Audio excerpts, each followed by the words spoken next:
Hello and welcome to NewsX World. I'm Joshua Barnes. Let's first take a look at our top stories. A police officer is among the casualties after a shooting inside a Manhattan skyscraper before the gunman turns the gun on himself. NYPD have identified the suspect as 27-year-old Shane Tamura of Las Vegas, with 4 others killed. Top US and Chinese economic officials have met in Stockholm, holding talks for more than 5 hours, aiming to resolve long-standing trade disputes. The world's top 2 economies are aiming to extend a truce after heightened trade tensions. The Palestinian Prime Minister says that Hamas must surrender control of Gaza and disarm, as the French Foreign Minister says a 2-state solution is the only path. This comes as the US dismisses the UN's Israel-Palestine conference as a publicity stunt.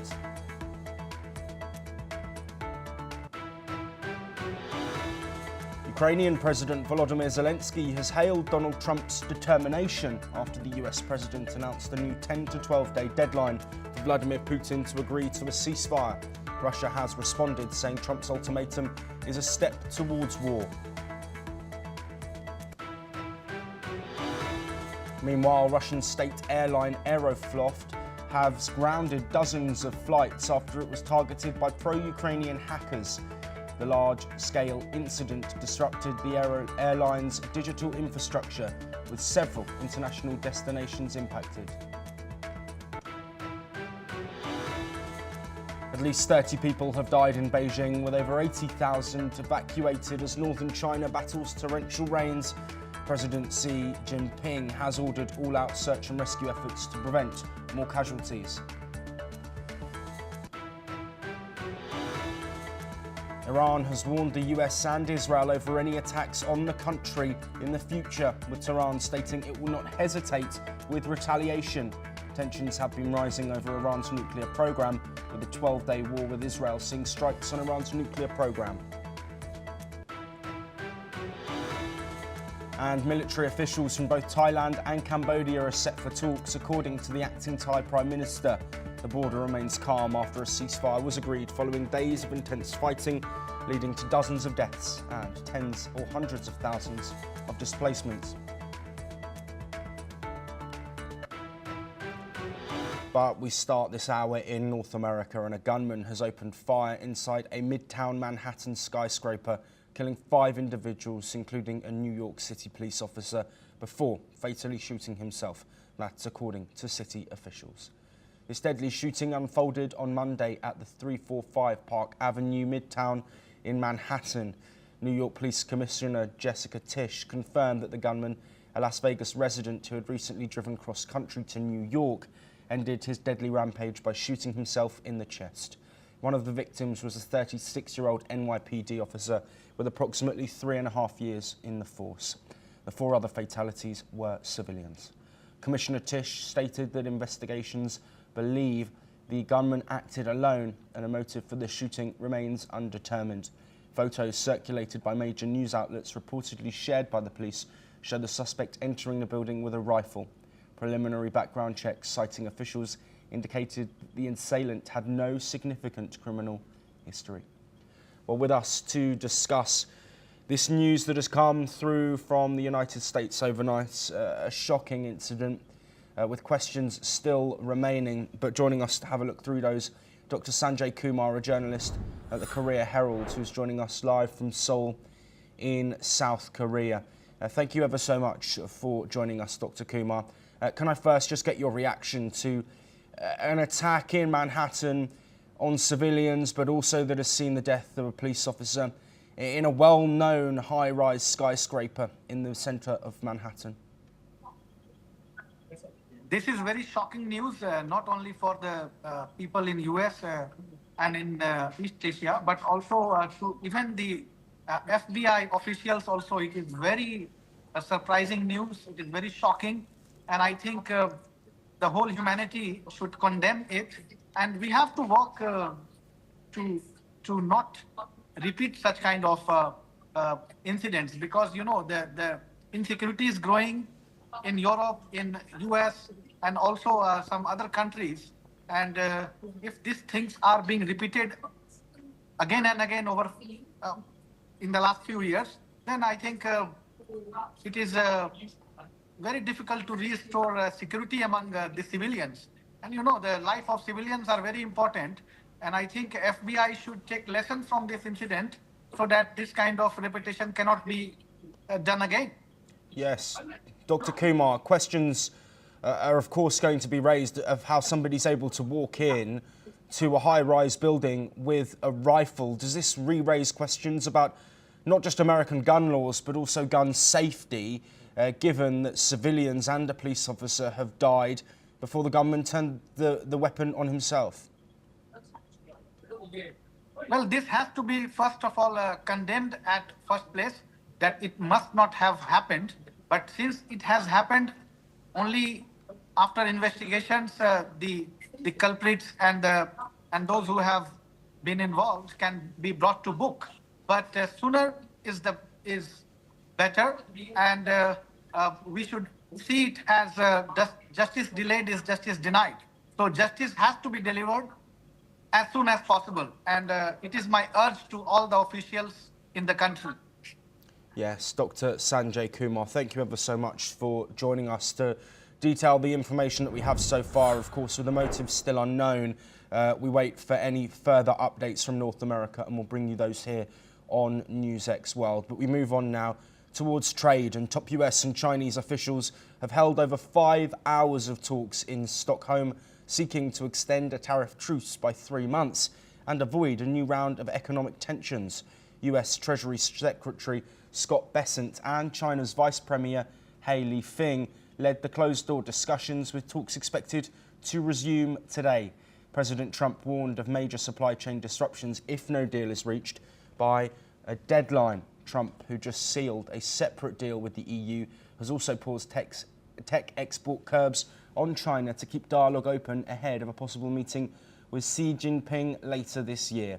So far, the talks have focused on rare earth trade and lowering tariffs. Well, with us to discuss all of the ramifications of these latest talks, but a wider conversation around trade as well ahead of Trump's August the 1st deadline, Dr. Ajay Dua, a senior economist, joining us live on the programme today.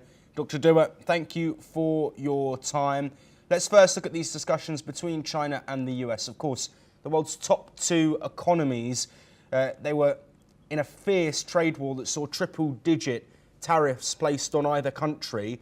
There was a truce, and they're looking to extend that. How important is that, not just for both countries involved, but also the wider global economic scale, that these two countries aren't warring on a trade front? Thank you very much, Mr. Joshua. I'm happy to join the discussions.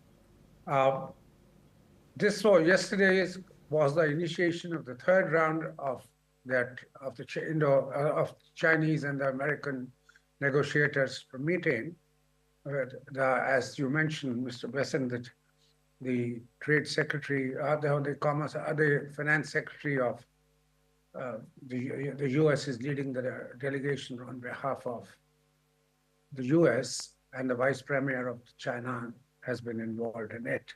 Important as it is for two reasons. One, the volumes are large. The Chinese exports to the US were last year almost $600 billion.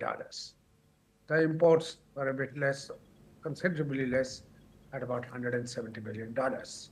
The dependence of the US upon China, consequently, is rather large.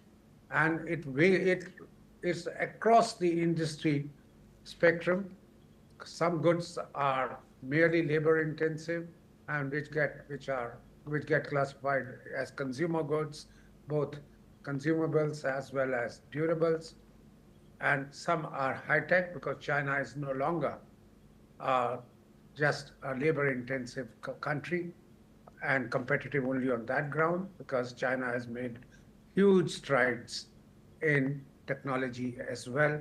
Robotics, in particular, is a 22,000 industrial robots in use in 2023, was the largest in the world, and it showed that China was also feeling the pinch of one child per family enforced principle enforced for 2 decades. So I think it is, and in turn, China imports from the US, and China needs a whole lot of technology. Yes, It might have absolutely. developed, it might have developed AI, robotics, blockchain, those kind of things. But besides that, China is dependent upon the US. For instance, in the aircraft, civilian aircraft industry, it needs a lot of help from there. It needs a lot of help even in AI, because Chinese have been talking of global cooperation in AI, which reflects that they are not really the best, and they would like to have the Western world join them in it. Yes, Having said that, absolutely. Dr. Dua, sorry. sorry to interject. I'm just conscious of how much time we have, and I want to now look at the wider global trade tensions with the US. Of course, this August 1st deadline, though it may be moved, as we've seen Trump do before with his tariff deadlines, there are a host of countries that are really seeking now to push a trade deal over the line. We've seen the EU scramble to get a deal done, the UK, Vietnam, Japan also agreeing to frameworks with the United States. For countries that don't get a deal done, what will be the impact on their economies? I think the Chinese are likely to get an extension beyond August 12th. For them, it wasn't the August 1st, it was the 12th. But the way it was, the negotiations are going on, and both sides need it.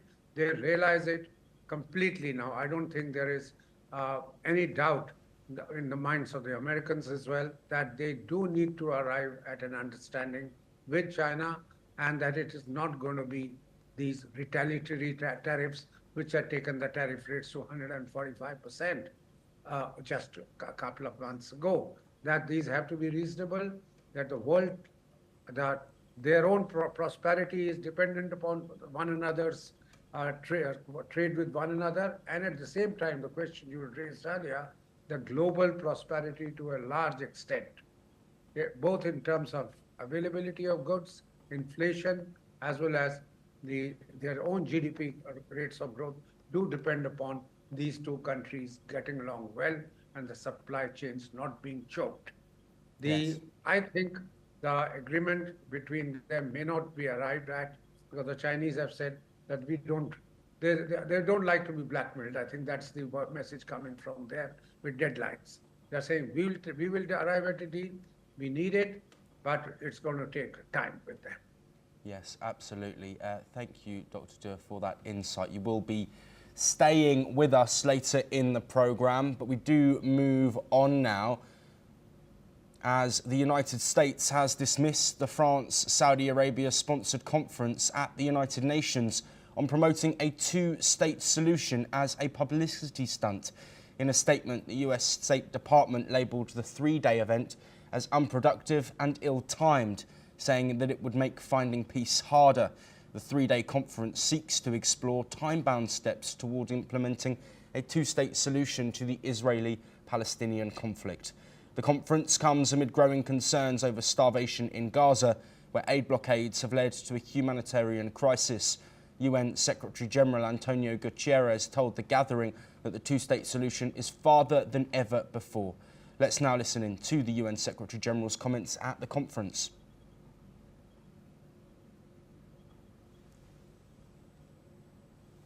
Well, while we wait for that, additionally, Palestinian Prime Minister Mohammed Mustafa said Hamas must disarm and relinquish control of Gaza to the Palestinian Authority, calling for an international force to help underwrite Palestinian statehood. Let's hopefully listen in to what they had to say at the conference. Well, it seems that we are having technical issues, but staying with the topic, at the meeting, France said that there is no alternative to a two-state solution. Saudi Foreign Minister Faisal bin Farhan said President Donald Trump could be a catalyst to end the war and advance the peace process. At the conference, Jordan's Foreign Minister Ayman Safadi also called for a two-state solution. What we all agreed on is that we've got to act and act quickly in accordance with our conviction that the two-state solution is the only path forward, and we've got to recognize Palestinian state, and we've got to take action, practical action to move in that direction. Meanwhile, Israeli ambassador to the UN, Danny Danon, said the conference does not promote a solution. Well, joining us to discuss these developments, Ambassador Mahesh Sachdev, a former Indian ambassador who's joining us live from New Delhi. Ambassador Sachdev, thank you for your time. We've heard a US response to these calls for a two-state solution. Of course, efforts ongoing, diplomatic efforts to potentially move towards a solution to this conflict. But the US, of course, allied with Israel, continuing their rhetoric. Do you think that the US stance will ever shift if there's more of a growing global, not just condemnation on the situation in Gaza, but also looking towards a future and a peaceful future that could be a two-state solution? It's an important issue. Thank you, Joshua, for having me. But I would like to say that the United States had, in the previous incarnations, had supported a two-state solution. In fact, it was Camp David where Israeli and Palestinian leadership met and the solutions were cobbled out. There were some technical issues that made Palestinians reject the solution in 2001, I think. But there's been shift under Trump, and United States today is solidly behind Israel, which has totally rejected the Palestinian statehood and concept of a two-state solution. So in the short to medium run, I don't see any progress in that direction. Yes, and Ambassador Sachdev, of course, this comes amidst uncertainty in the Gaza enclave, but of course, further efforts being made from the Israeli side to facilitate aid, a pause in fighting for a certain amount of time, and an extension on the allowance of airdropped aid, though it is dangerous and can be limited. It does seem that there has been a shift from Israel. Do you think this is appeasement for the wider Western population that is condemning the potential humanitarian crisis in Gaza, or is this acknowledgement of the severity of the situation from Benjamin Netanyahu and his government? I think the UN conference that you referred to earlier takes place against the backdrop of this growing threat of famine and people actually dying of hunger in Gaza. Israel-led, United States-supported Gaza humanitarian group has not been able to deliver. In fact, a large number of Palestinians have died while waiting for food deliveries in the face of Israeli gunfire. So either way, it is a fairly bad situation. You die of hunger or you die of Israeli bullets. I think the world, including the West, is alarmed by the situation, and it has forced Israel to allow airdropping, allow multinational delivery of food, but it will, given that this restrictions on food supplies have continued for past few months, it'll take its own time to ameliorate the situation. And West's concern is also symptomatic of the situation, as well as the alarm and the opprobrium in the Arab countries, in the Muslim countries, on which the West has many reliances, including that of oil and gas, so and the investments. So there is a tactical shift demanding Israel to relent, while Benjamin Netanyahu continues to deny that there is a famine. People are dying of hunger. He has conceded yesterday that the situation is very difficult. Yes, Ambassador Mahesh Sachdev, I apologise to interrupt, but we are unfortunately out of time. Thank you ever so much for your insight there, the situation in Gaza on the ground and, of course, diplomatically. We will continue to monitor and bring you all of those updates. But we now head back to trade, and South Korea's Finance Minister Koo Yoon-chul is heading to Washington for crucial trade talks with US Treasury Secretary Scott Bessent. Seoul is racing to finalise a deal before Friday to avoid sweeping tariffs threatened by President Trump on key South Korean exports. Koo says he will push for a mutually beneficial agreement focusing on areas like shipbuilding and long-term trade cooperation. Let's now listen to the South Korean Finance Minister.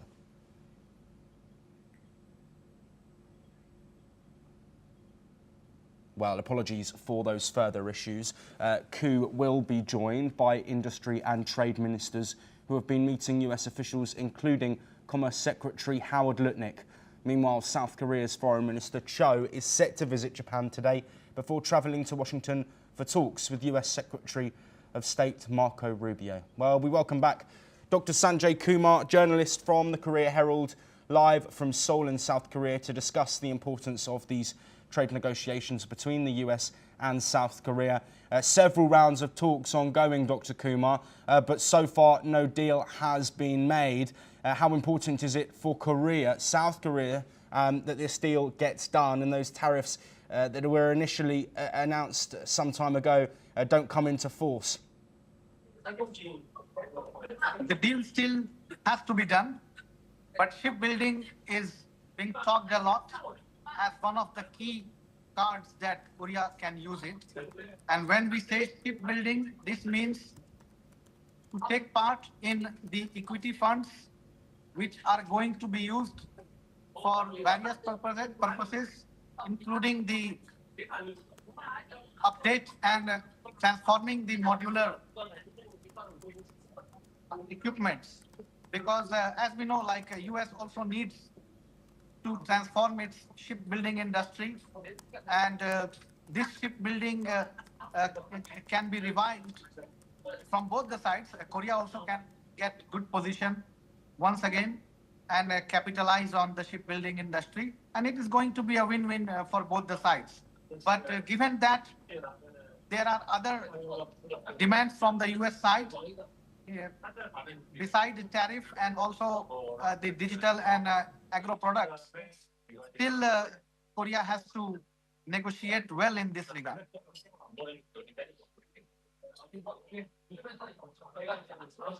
We are out of time, but thank you ever so much for joining us there. We will, of course, monitor all of the continued trade situations relating to the US. Moving on now, a ceasefire is now in place along the Thailand-Cambodia border after 5 days of heavy fighting that left at least 38 dead, mostly civilians, and displaced over 300,000 people. Thai Acting Prime Minister Phumtham Wechayachai says the situation is now calm. Let's listen to the Acting Prime Minister. ครั้งนี้ที่เรามาแล้วเราได้คุยเนี่ยคิดว่าความสำเร็จที่เกิดขึ้นก็คือประชาคมโลกเขาเข้าใจเรานะครับแล้วรู้ว่าเราเป็นฝ่ายที่ถูกกระทำนะครับโดยที่เราได้พยายามจะแสวงหาสันติวิธีหาวิธีการในการที่จะทำให้เกิดขึ้นผลประโยชน์ที่เกิดขึ้นผลที่เกิดขึ้นตามกฎหมายนะครับ Meanwhile, Thai army has accused Cambodia of violating a ceasefire hours after it began, claiming cross-border attacks continued despite Monday's peace deal. Cambodia denies any clashes as talks between local commanders get underway. Let's now listen to a spokesperson of Cambodia's Defence Ministry.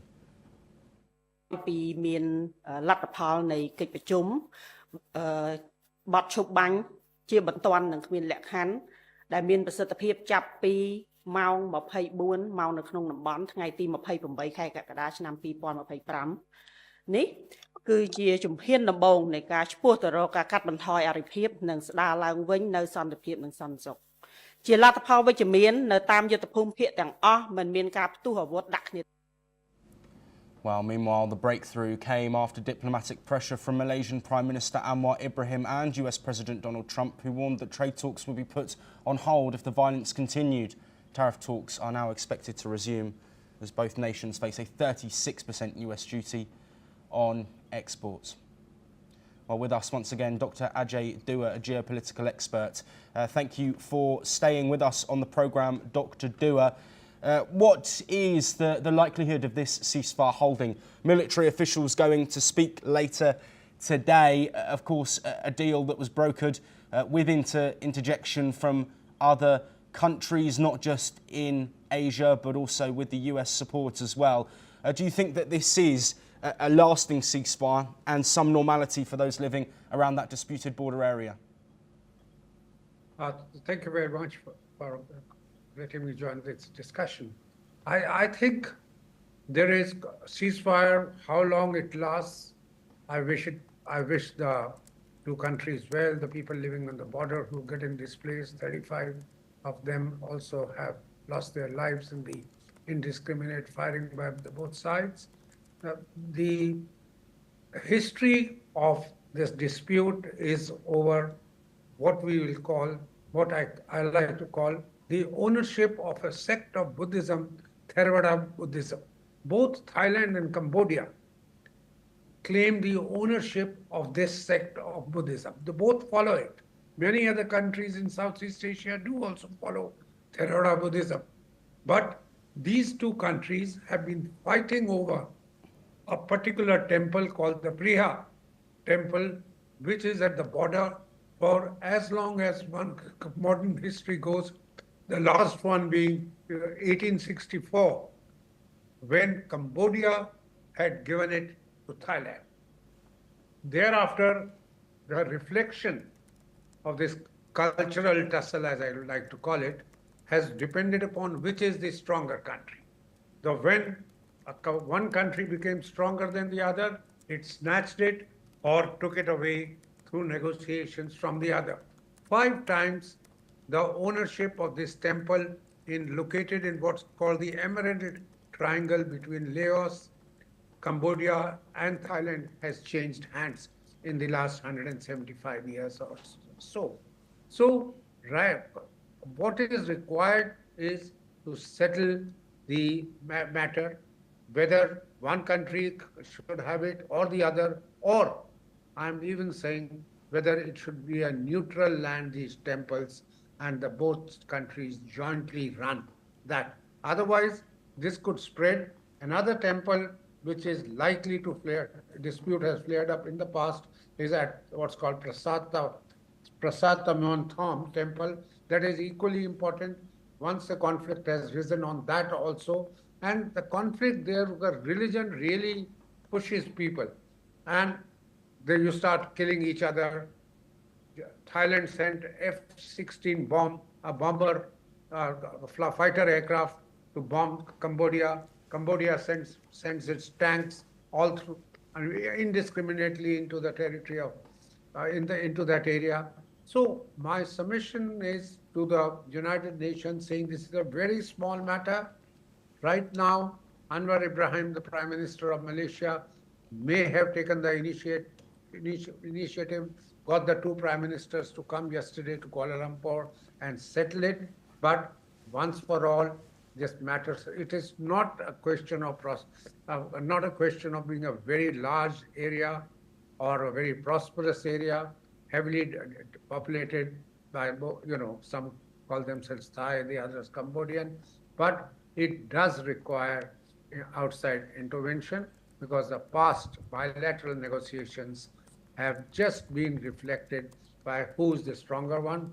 Once, when the Japanese were there in 1941 and at one point of time in that part of the world, Thailand took the help of the Japanese and got it back from Cambodia. Absolutely. So Dr. Ajay Dua, I'm very sorry to interject. We are unfortunately out of time, but thank you so much for providing that insight. Of course, as a fragile ceasefire holds with reports of potential violations, we will continue to monitor that and the meeting with military officials later. But for now, that is all we have time for. Make sure you stay tuned here on NewsX World for all of the latest international news. We'll be back very soon.